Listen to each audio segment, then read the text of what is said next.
La fin des temps, un sujet qui soulève de nombreuses questions, mystères et réflexions profondes. Dans chaque croyance, il existe des signes qui annoncent l'approche de la fin du monde tel que nous le connaissons. Dans l'islam, ces signes sont non seulement des événements prophétiques, mais aussi des moments qui nous obligent à reconsidérer notre existence, notre relation avec Allah et notre préparation à l'au-delà. Aujourd'hui, nous plongeons dans les 9 grands signes de la fin des temps, ces événements majeurs qui marqueront le passage de ce monde éphémère à l'éternité. Chacun de ces signes a été mentionné par le prophète Muhammad, paix et salut sur lui. Et il est de notre devoir, en tant que croyants, de comprendre leur signification profonde et de nous y préparer spirituellement. Ce voyage méditatif nous guidera à travers ces révélations, non pour effrayer, mais pour éveiller la conscience et inspirer un retour à la foi. Alors, que faire face à ces signes qui se manifestent progressivement? Comment répondre à l'appel divin avant qu'il ne soit trop tard? Ce sont des questions auxquelles chacun de nous doit trouver une réponse personnelle et sincère. 1. L'arrivée. Du Mahdi. L'espoir d'un monde ébranlé. L'air est lourd, chargé de tension. Partout, des âmes cherchent un instant dans un monde où l'injustice règne en maître. Les puissants abusent de leur pouvoir. Les opprimés crient en silence, et l'obscurité semble engloutir chaque parcelle d'espoir. Les guerres, les calamités et la corruption ont tissé une toile épaisse sur l'humanité, et l'angoisse s'installe dans les cœurs. C'est alors qu'une promesse résonne à travers les âges, un serment sacré, murmuré par le prophète Muhammad, paix et salut sur lui. Allah enverra un homme de ma descendance qui rétablira la justice comme elle a été établie autrefois. Sunan ibn Majah. Imagine un matin comme les autres, et pourtant un frisson dans l'air, des événements inexpliqués, une prise de conscience collective. Quelqu'un surgit, un homme simple, humble, mais porteur d'une force inébranlable. Il ne cherche ni gloire ni pouvoir, et pourtant, son destin est gravé dans le décret divin. Le Mahdi. Son nom commence à se murmurer parmi les croyants. Son appel touche les cœurs purs.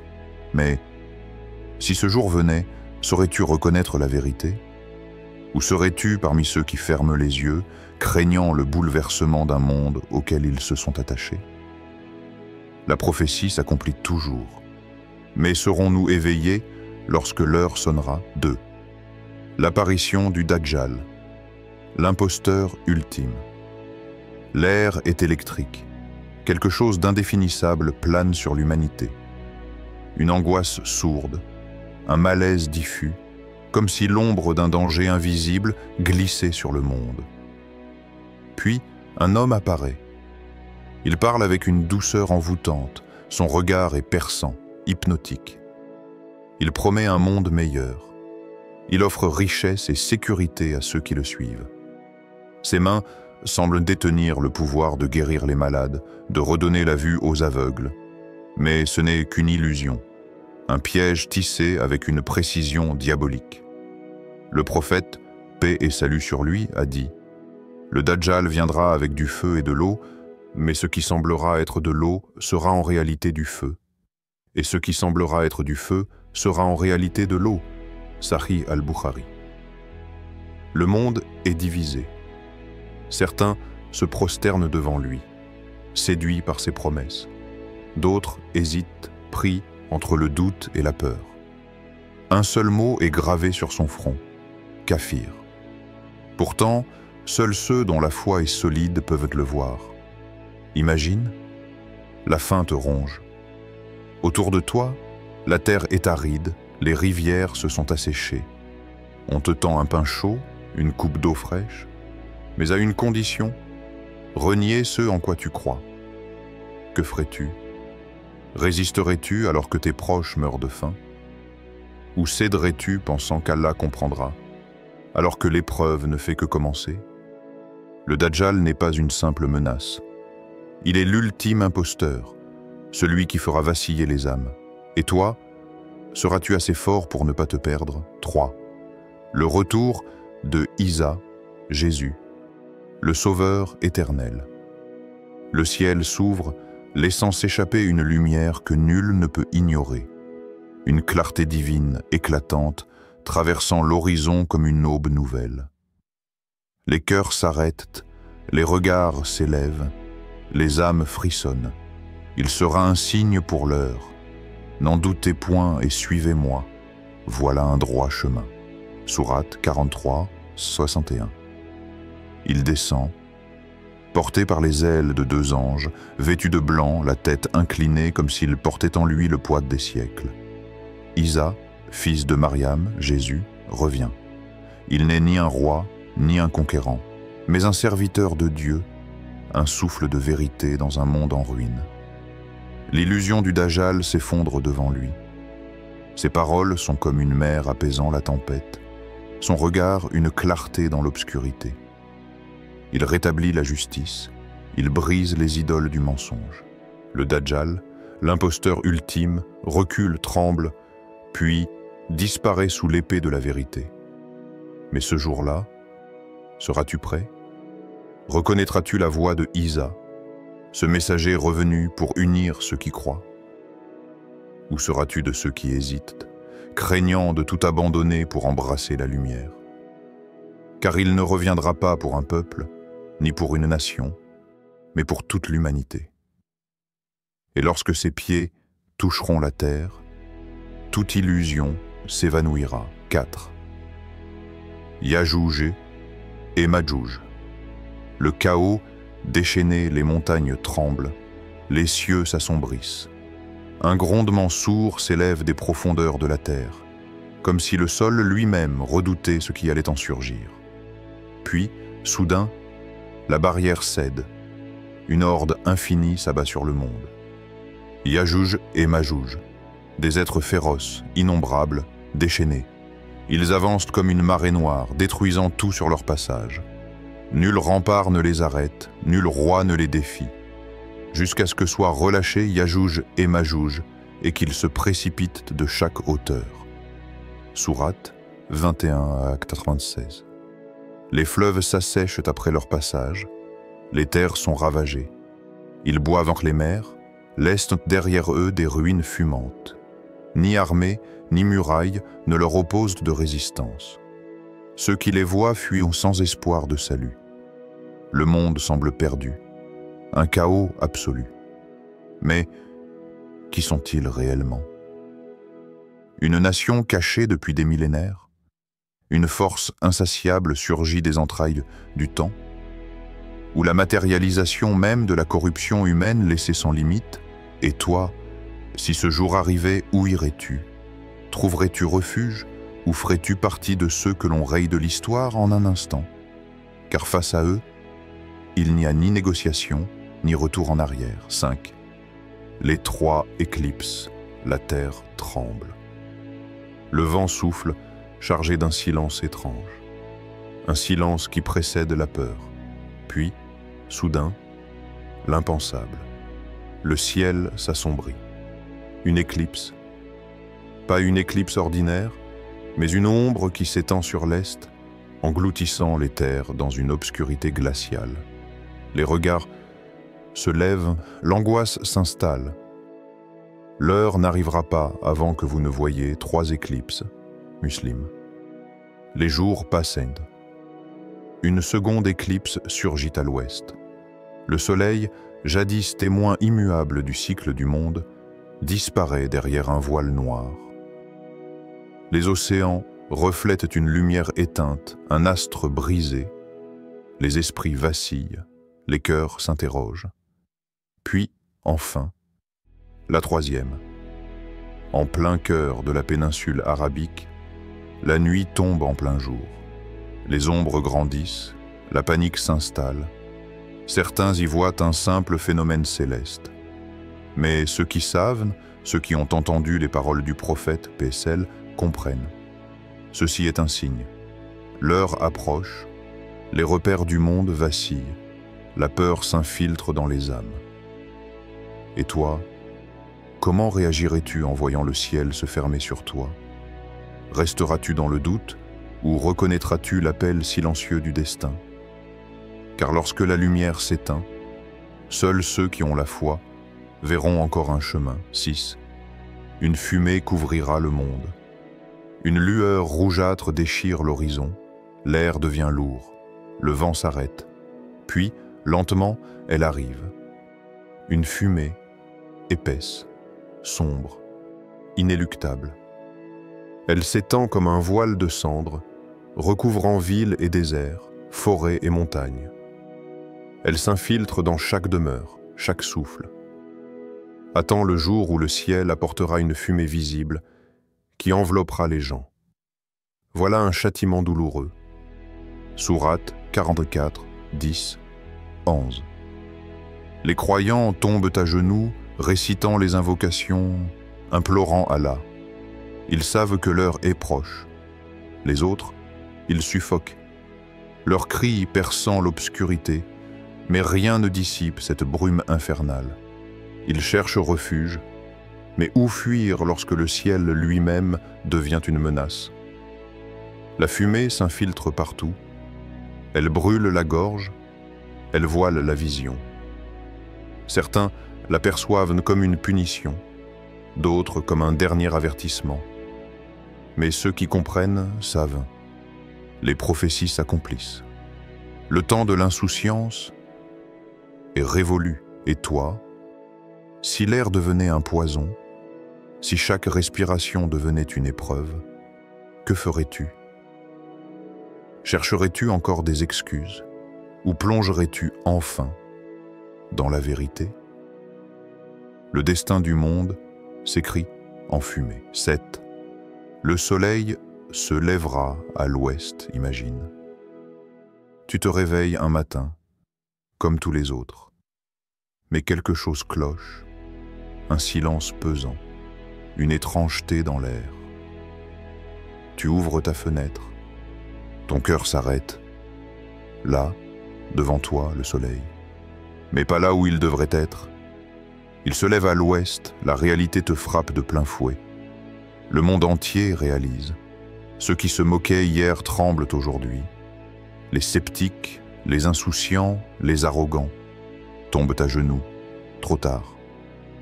Lorsque le soleil se lèvera à l'ouest, la porte du repentir sera définitivement fermée. Bukhari, Muslim. Les mosquées sont pleines, mais les prières restent suspendues dans l'air, vides. Les langues récitent l'attestation de foi, mais elles sonnent creuses. Allah n'écoute plus leurs supplications. Les cœurs implorent, mais la miséricorde s'est retirée. Le temps du pardon est révolu. Jusqu'à hier, il suffisait d'un mot, d'un regret sincère pour effacer une vie de péché. Aujourd'hui, les larmes ne servent plus à rien. Et toi, si ce jour était demain, où en serais-tu avec ton Seigneur? La fin n'attend pas. Une feu énorme poussera les hommes. Un vent chaud, suffocant, se lève du sud. Et les cieux se teintent d'une couleur étrange, annonciatrice de quelque chose d'inexorable. Au loin, un incendie gigantesque éclate du Yémen, se propageant à une vitesse folle.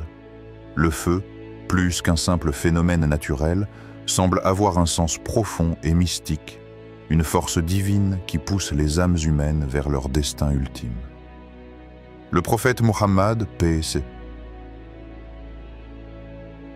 et salut sur lui, a averti. Le dernier signe de l'heure sera un feu qui rassemblera les gens pour le jugement. Bukhari. Les paroles résonnent dans l'air, lourdes de signification. Ce feu, gigantesque et implacable, n'est pas seulement un cataclysme matériel, mais un cri de l'âme, une invitation irrévocable à rencontrer le Créateur. Ce moment, où tout s'effondre autour de nous, nous force à confronter la question qui se cache en nous. Où nous mènera ce feu?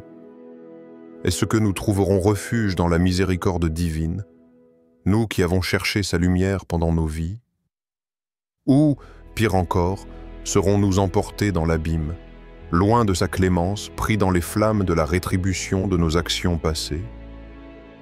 Le feu avance, les cris d'angoisse se mêlent à des murmures de prière, certains levant les mains, appelant à l'aide, tandis que d'autres fuient, incapables de se confronter à la réalité de leur destinée. Dans cette scène apocalyptique, chaque geste, chaque pensée compte. Ceux qui ont vécu leur vie en harmonie avec les enseignements du prophète, PSL, dont le cœur est pur et la foi forte, se tourneront vers Allah avec espoir, confiants dans sa miséricorde. Mais pour d'autres, qui ont ignoré les appels divins, ce feu sera leur ultime témoin, celui qui marquera la fin de toute possibilité de retour. Et toi, où te trouveras-tu lorsque le feu surgira? Vers la miséricorde divine, dans les bras d'un Allah tout-puissant, ou vers le jugement sans retour, où tout sera trop tard? La dernière soufflée de la foi. Un jour viendra où la terre, dans son silence accablant, ne portera plus l'écho des prières, des invocations, ni même des souffles des croyants. Alors que le monde se tord sous le poids de son déclin, un vent pur et léger, envoyé par la grâce d'Allah, soufflera sur la terre. Ce vent, doux et délicat, ne sera pas un souffle d'air ordinaire. Il emportera avec lui l'âme de chaque croyant, effaçant d'un souffle la dernière étincelle de foi qui brillait dans les cœurs des hommes. Le prophète Mohammed, paix et salut sur lui, a annoncé « Allah enverra un vent pur qui prendra l'âme de tout croyant. Ne resteront alors que les plus mauvais des hommes, musulmans. Ce vent, porteur d'une paix divine, mettra fin à une époque où la lumière de la foi illuminait encore l'horizon de ce monde. Mais que restera-t-il lorsque tout ceci s'éteindra? Ceux qui auront répondu à l'appel d'Allah, ceux qui auront donné leur cœur à lui dans la prière et la soumission, seront partis. Ne resteront que les plus mauvais, ceux qui n'ont jamais tourné leur cœur vers le Créateur, ceux qui auront détourné leur regard des signes divins, jusqu'à ce qu'il soit trop tard. Et toi, toi qui écoutes ces mots, que laisseras-tu derrière toi? Quel héritage spirituel porteras-tu? Seras-tu de ceux qui auront choisi la voie de la foi, même dans les moments les plus sombres? Seras-tu de ceux qui auront répondu à l'appel de la vérité, peu importe les défis, peu importe les épreuves? Ou seras-tu de ceux qui, dans leur arrogance ou leur négligence, auront laissé échapper ce don précieux avant qu'il ne soit trop tard? Ce vent emportera les derniers témoignages de foi, mais il ouvrira aussi les portes d'une autre réalité, l'au-delà. Ce sera la fin d'un monde que nous connaissions, mais le début d'un voyage éternel. Le destin de chacun se jouera alors. Choisirons-nous la lumière éternelle, ou nous enfoncerons-nous dans les ténèbres? La dernière soufflée de foi marquera une séparation irrévocable, et nous n'aurons plus d'autre choix que de faire face aux conséquences de nos actions. Les 9 grands signes de la fin des temps ne sont pas simplement des événements à attendre passivement. Ils sont là pour nous inciter à l'introspection, à la repentance et à un retour authentique à Allah. Chaque signe, qu'il soit de nature politique, sociale, naturelle ou spirituelle, est une invitation divine à purifier notre cœur et à renforcer notre foi. La fin des temps est un rappel que nous ne sommes que des voyageurs sur cette terre et que notre véritable demeure se trouve dans l'au-delà. Aujourd'hui, en écoutant ces révélations, il est essentiel que nous prenions un moment pour réfléchir à notre place dans ce grand plan divin. Nous avons la chance, tant qu'il est encore temps, de nous repentir, de nous tourner vers Allah et de préparer nos cœurs et nos actions pour ce qui est à venir. La fin des temps n'est pas une simple idée abstraite. Elle est bien réelle. Et son approche ne dépend que de notre capacité à répondre à l'appel de la foi avec sincérité et engagement. Soyons prêts, non seulement pour les signes extérieurs, mais aussi pour ceux qui résident en nous. Parce qu'au final, ce n'est pas ce qui se passe autour de nous qui détermine notre sort, mais ce qui se trouve dans notre cœur et dans notre relation avec Allah. Alors, que choisissons-nous aujourd'hui? Un chemin de préparation de foi et de purification, ou un chemin de négligence, de distraction et de retardement? Le temps est précieux. La fin des temps approche, mais chaque instant est une opportunité d'ouvrir notre cœur et d'en faire un lieu d'accueil pour la miséricorde d'Allah. Ne perdons pas cette chance.